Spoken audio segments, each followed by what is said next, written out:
17वां topic है झगड़ालू भिक्षु और विवेकी उपासक। ऐसा मालूम होता है कि दुनिया में दंड की आवश्यकता सदा रहेगी। इस संघ में आकर मेरे निरंतर उपदेश पाकर भी बहुत से भिक्षु ऐसे लड़ाकू और घोर अहंकारी हैं कि वे विनय अविनय को भूलकर मेरे सामने भी मुंह बजाने लगते हैं। कुछ भिक्षु ऐसे हैं कि अगर उन्हें किसी बुराई से रोकने जाओ तो वे बुराई का ही समर्थन करने लगेंगे, भले ही टोकने के पहले वे उस बुराई को बुराई समझते रहे हों। बस बस समझ गया कहकर उस बात को टाल देंगे, यद्यपि वे समझेंगे खाक नहीं। फिर भूल होने पर कह बैठेंगे हमें क्या मालूम था। समझाने जाओ तो पूरी बात सुने बिना समझ गए कहकर भागना चाहते हैं। समझाए जाने में अपमान का अनुभव करते हैं। जो मुंह पर आता है बोल बैठते हैं। समझाना बंद कर दो तो मन चाही भूल करके कहते हैं हमें क्या मालूम।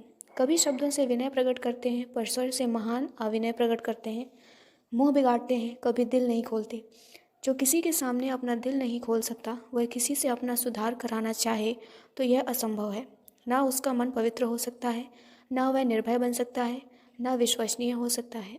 ऐसे लोग कितने भी वाचाल हो जाएं पर अंत में समाज से दुत्कारे जाते हैं। आज वे कौशाम्बी के लड़ाकू भिक्षु आए। उस दिन मैंने कितना समझाया पर ना माने और एक छोटी सी बात को लेकर संघ के गौरव को धक्का लगाया। एक भिक्षु शौच के लिए गया तो पात्र में पानी छोड़ आया। दूसरे भिक्षु ने कहा कि इस प्रकार पानी छोड़ना ना चाहिए, सीधी सी बात थी। व्यवहार की इस गलती को स्वीकार कर लेना चाहिए था। पर किसी की सीधी सूचना को स्वीकार कर ले तो भिक्षु कैसे? बस उसने इसी पर वाद छेड़ दिया। जगत तो क्षणिक है, इसमें पवित्र क्या और अपवित्र क्या, इसी पर व्याख्यान चलने लगा। ये अतिवादी मूर्ख नहीं समझते कि जीवन में बुद्धि और भावुकता का समन्वय करना पड़ता है। इन नासमझी का परिणाम यह हुआ कि इन भिक्षुओं में दलबंदी हो गई और दोनों दल आपस में खूब लड़ने लगे।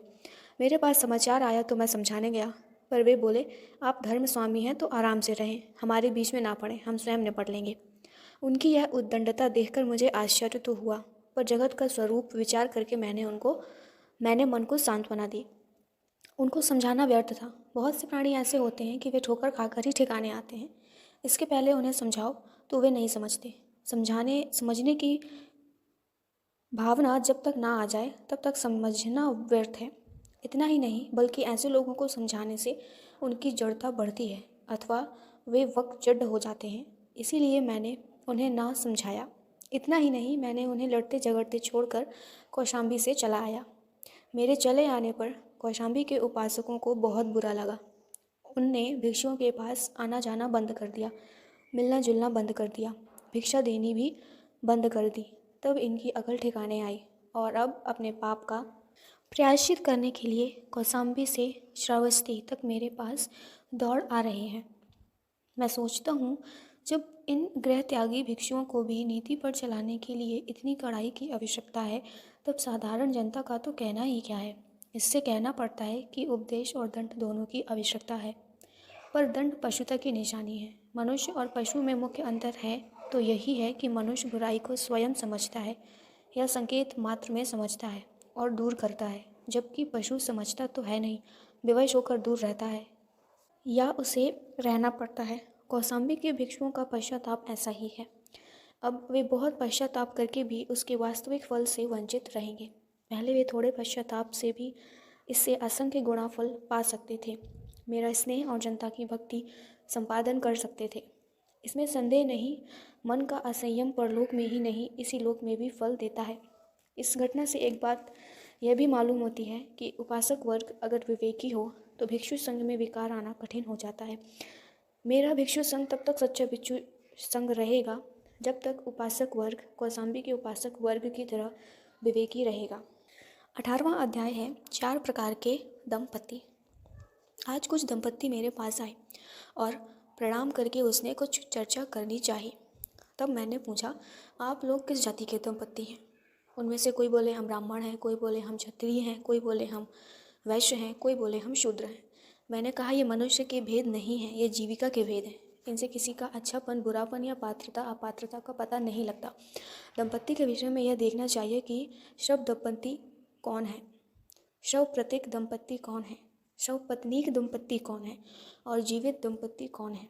उनने कहा इन भेदों का क्या अर्थ है भंते? तो महात्मा बुद्ध बोलते हैं देखो, जहाँ पति पत्नी दोनों दुराचारी, संयमहीन, कलहप्रिय और आलसी हैं वह शव दंपत्ति है। जिसमें पति तो दुराचारी आदि है और पत्नी सदाचारिणी शांत कर्मठ है, वह शवपथिक दंपत्ति है, क्योंकि इसमें पति शव रूप अर्थात मुर्दा है, पत्नी जीवित है। जिसमें पत्नी दुराचारिणी आदि है और पति सदाचारी होता है, वह शव पत्नीक दंपत्ति है। जिसमें दोनों सदाचारी कर्मठ आदि हैं, वह जीवित दंपत्ति या दिव्य दंपत्ति हैं। तो वे बोले, बनते जब तब तो हम लोग शव दंपत्ति हैं, आशीर्वाद दीजिए कि हम सब जीवित दंपत्ति बने। आशीर्वाद तो मैंने दे दिया, पर क्या आशीर्वाद से ही मुर्दे जिंदा बन सकते हैं? जीवन तो स्वहित परहित का समन्वय करने से बनता है। इसके लिए तुम्हें प्रयत्न करना चाहिए। उनने प्रयत्न करना मंजूर किया और वंदना करके चले गए।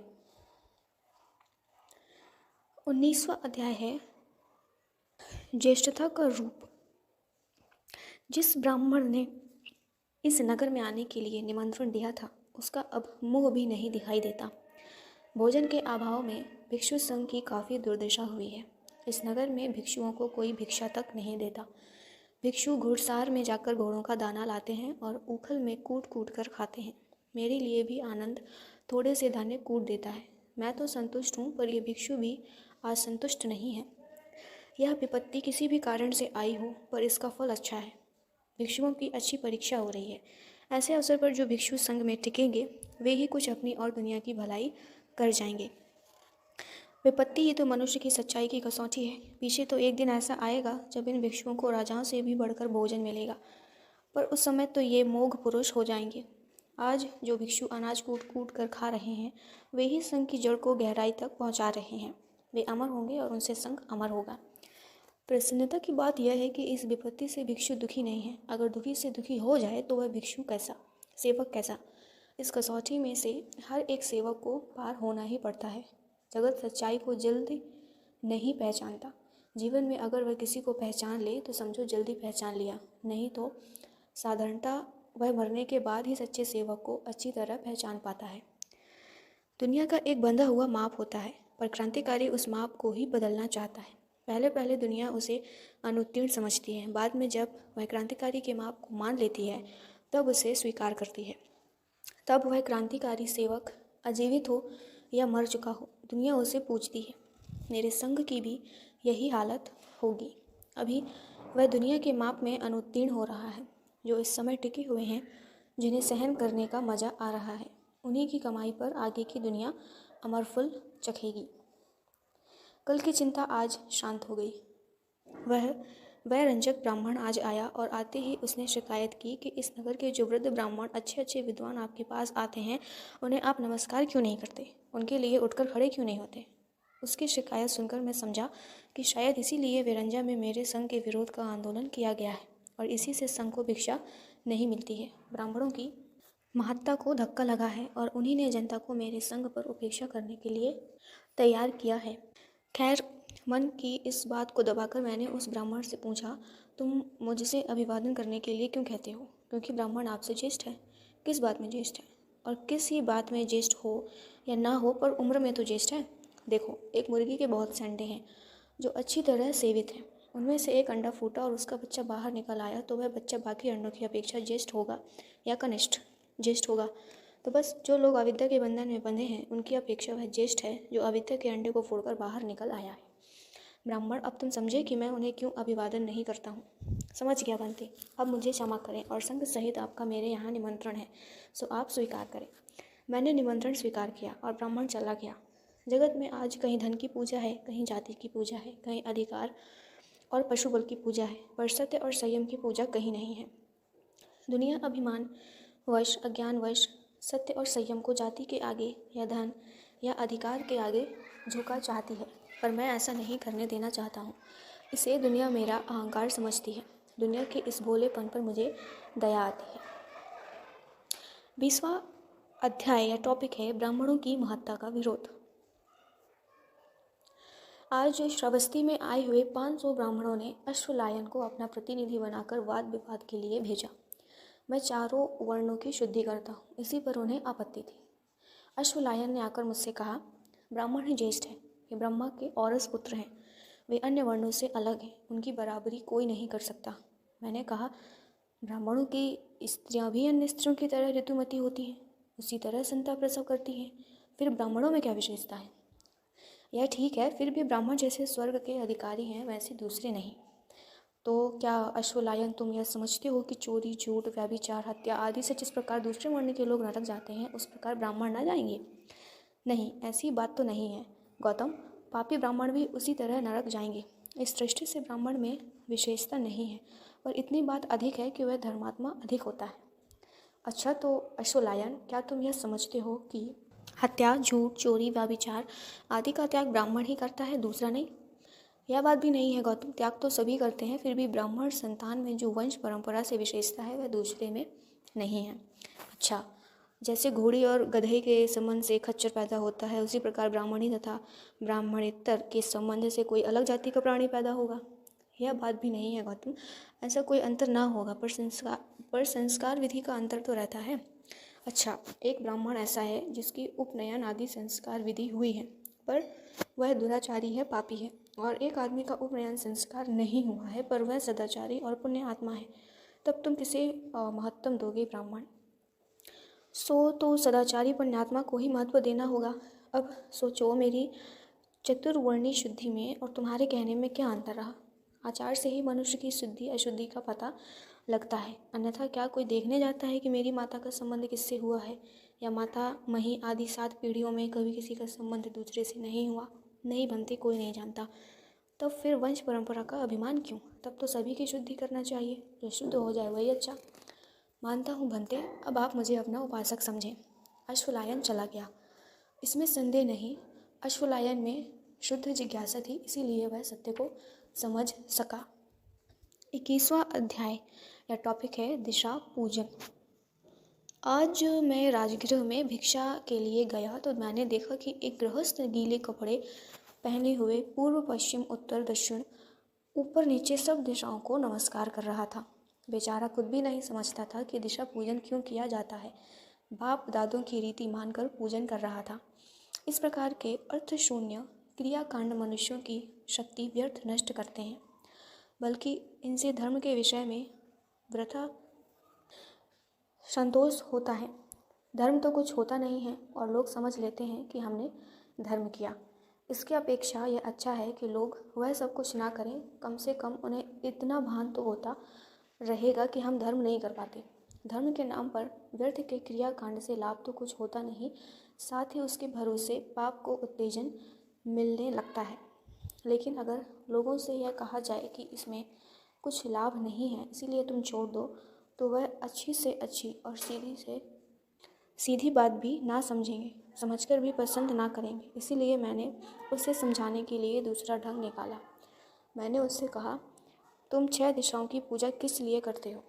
उसने कहा, मैं यह तो नहीं जानता बंते, बिना जाने पूजा से क्या फ़ायदा होगा? बंते, आप ही बतलाएं कि दिशाओं की पूजा क्यों करनी चाहिए। देखो, पहले दिशाओं का अर्थ समझ लो। जिन दिशाओं का तुम पूजन कर रहे हो वे वास्तव में दिशाएं नहीं हैं। पूजा करने की दिशाएं दूसरी होती हैं। सो कौन सी बंते? गृहपति, माता पिता पूर्व दिशा है, आचार्य दक्षिण दिशा है, स्त्री पुत्र पश्चिम दिशा है, मित्र वगैरह उत्तर दिशा है, नौकर चाकर नीची दिशा है, श्रमण ब्राह्मण ऊंची दिशा है। इन 6 दिशाओं की पूजा करनी चाहिए। वह बोला, बंटे, माता पिता की पूजा तो ठीक है, पर सेवकों की पूजा कैसे करूं? सेवक तो मेरी ही पूजा करते हैं। मैंने कहा, पूजा का अर्थ सिर्फ हाथ जोड़ना नहीं है, किंतु योग, विनय, प्रेम आदि के साथ उनका पालन पोषण, रक्षण आदि है। नौकरों से तुम पूजा लेते हो सो लो, पर उसका ठीक ठीक बदला दो, उनके साथ वात्सल्य रखो, यही उनकी पूजा है। इस प्रकार इन 6 दिशाओं की पूजा करने से धर्म का पालन होता है। उस गृहपति को मेरी बात बहुत पसंद आई और उसने यह दिशा पूजन छोड़ दिया, मेरे बताए हुए दिशा पूजन को स्वीकार किया। 22वां अध्याय टॉपिक है पूज्यता का कारण। आज मैं पिंडचार के लिए जब बस्ती में गया तब भिक्षा का समय ना आया था, इसीलिए मैं उदाई परिव्राजक के यहाँ चला गया। वह बैठे बैठे कुछ गप्पे लड़ा रहा था। मेरे पहुँचते ही उसने बनते कहकर स्वागत किया। मैंने पूछा, क्या बात हो रही है उदाई? उदाई बोला, यही चर्चा चल रही थी कि किसके शिष्य अपने गुरु का अधिक सम्मान करते हैं। उसमें आपका भी नाम आया था। मेरा कहना था कि आपके शिष्य आपका बहुत सम्मान करते हैं। यह कैसे जाना तुमने? भंते, एक दिन आप उपदेश दे रहे थे कि एक शिष्य को खांसी आई। तब दूसरे शिष्य ने कहा, भाई खांसो मत, चुपचाप सुनने दो, शास्त्रा उपदेश दे रहे हैं। इस प्रकार जब आप बोलते हैं तब कोई शिष्य इधर उधर देखता भी नहीं है, बिल्कुल निशब्द होकर एकाग्रचित्त से आपकी बात सुनता है। यहाँ तक देखा गया है कि कोई शिष्य संग छोड़कर गृहस्थ भी हो जाता है तो आपकी तारीफ करता रहता है। संग में न रह सकने के कारण अपनी निंदा करता है। इस समय समझता हूँ कि आपके शिष्य आपका बहुत गौरव करते हैं। इसी से आपके शिष्य आपके पास से बहुत कुछ सीखकर विद्वान, विवेकी और संयमी बन सके हैं। आपका आदर करके मैंने उनसे बहुत लाभ उठाया है। मैंने पूछा, उदाई, इस पूज्यता का कारण तुम क्या समझते हो? उदाई बोला, इसके मैं 5 कारण समझता हूँ। पहली बात तो यह कि आप बहुत थोड़ा खाते हैं। दूसरी बात यह है कि आप सादा कपड़ा पहनते हैं। तीसरी बात यह है कि आप सादा भोजन करते हैं। और चौथी बात यह है कि आप मामूली आसन पर सो जाते हैं। पांचवी बात यह है कि आप एकांत में रहते हैं। मैंने कहा, उदाई, इन गुणों से कोई आदमी महान नहीं बनता। दंपी लोग इन बातों में खूब बढ़ सकते हैं। मेरे बहुत से शिष्य मेरी अपेक्षा अधिक अल्पाहारी हैं। मेरी अपेक्षा खराब कपड़ा पहनते हैं, खराब और रूखा भोजन करते हैं, सादा वस्त्र पहनते हैं, झाड़ के नीचे ज़मीन पर सो जाते हैं, गुफाओं में अकेले पड़े रहते हैं। वे सिर्फ आलोचना के लिए संघ में आते हैं। इन सब बातों में मेरे शिष्य मुझसे बहुत बढ़ जाते हैं। इसीलिए इन बातों के कारण वे मुझे क्यों पूजेंगे? इन बातों से कोई मनुष्य पूज्य आदरणीय नहीं होता। दुनिया ऐसी ही बातों से लोगों को पूज्य मान लेती है। इसीलिए जगत में दंभियों की संख्या बढ़ती है और सच्चे साधु, सच्चे सेवक दुर्लभ हो जाते हैं। लोगों में यह अविवेक जितना कम होगा, जगत में सच्चे साधु उतने अधिक होंगे। उदाई, भंते, अगर इन बातों से मनुष्य पूज्य नहीं बनता और इनसे आप भी पूज्य नहीं हैं, तो वे कौन से कारण हैं जिनसे आप पूज्य हैं? मैंने कहा, उदाई, वे कारण दूसरे ही हैं जिनसे मेरे शिष्य मुझे पूजते हैं और पूज्य समझते हैं। पहला कारण तो यह है कि मैं शीलवान अर्थात संयमी हूँ, अपनी मनोवृत्तियों पर अंकुश रखता हूँ, विश्वहित के अनुकूल काम करता हूँ, विश्वहित का नाश नहीं करता हूँ। दूसरी बात यह है कि जो कुछ मैं कहता हूँ अनुभव से कहता हूँ, इधर उधर से सुनकर बिना अनुभव किए कोई बात नहीं कहता। तीसरी बात यह है कि हर एक बात के परिणाम और भविष्य का ख्याल रखता हूँ, इसीलिए मेरी बात का खंडन नहीं हो पाता। चौथी बात यह कि मैंने शिष्यों के ऊपर व्यर्थ ज्ञान का बोझ नहीं लादा है। मैंने दुख का स्वरूप, उसका कारण, दुख का नाश और दुख के नाश का रास्ता बताकर आदर्श और सुखमय जीवन बनाने का मार्ग बताया है। पांचवी बात यह है कि मैंने उनके सामने ऐसा कार्यक्रम रखा है कि वे बड़ी सरलता से मार्ग में आगे बढ़ते जाते हैं। कोई आरत हो जाते हैं, कोई अच्छे साधक बन जाते हैं। ये 5 कारण हैं उदाई, जिससे मेरे शिष्य मुझे पूछते हैं। खाने पीने की बातों से नहीं। संयमी आदमी को खाने पीने की परवाह नहीं होती। ना वह विलासी बनता है, ना उनसे डरकर दूर भागता है। वह संभावी रहकर अच्छा बुरा जो मिलता है उसमें संतुष्ट रहता है। उसे प्रदर्शन की परवाह नहीं होती। इसीलिए मुझे प्रदर्शन की परवाह नहीं है। इन सब बातों से मेरे शिष्य मुझे पूज्य समझते हैं। उदाई ने मेरी बातों का समर्थन किया।